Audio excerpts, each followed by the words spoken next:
So once your child has learned to play detached, they can go on to play using some rotation.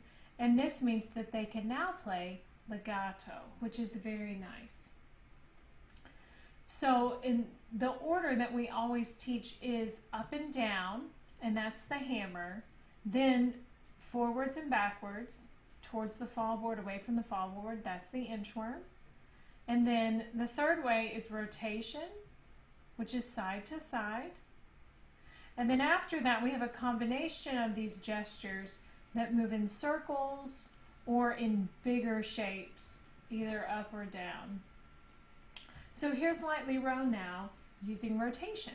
So we'll still drop in with the hammer, and then we'll rotate down, little inchworm, and then a big inchworm, hammer, rotation, big inchworm. Then here, there's a rotation to each of these. And those, depending on the student, if they're really choppy, then you can make all of those inchworms. But sometimes if they tend to be very flowery, you have to make them more like hammers. Then here we go again, the second line. So drop in with the hammer, then rotate. And then you can rotate to all of these. So repeated notes are either a hammer or a hammer with a little inchworm. And then here we can use rotation, or we drop in first, then rotate, drop in, and rotate, inchworm. So right here, because this is legato, I like to do a little inchworm on all of these. And then rotation, and then a big inchworm, little inchworms on all of these, and then rotation, and then a big inchworm there.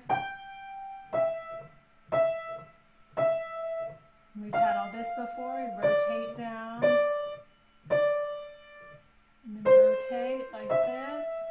Notice even when I'm rotating this way, I'm not flying and preparing my fingers. My fingers are always relaxed. That's the number one thing about rotation.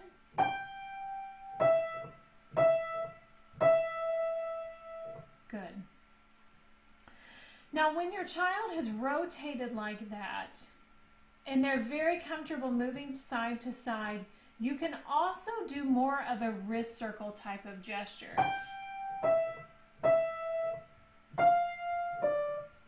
It's very subtle. Wrist circles and rotations are really very similar and almost interchangeable. And some students will just prefer this sensation to the straight side to side. And sometimes the music will just absolutely dictate which one makes more sense. But you can kind of do either one here. Inchworm.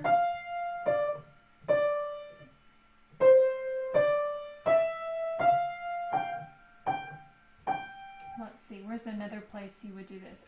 In measure 9, you could do kind of a big circle here.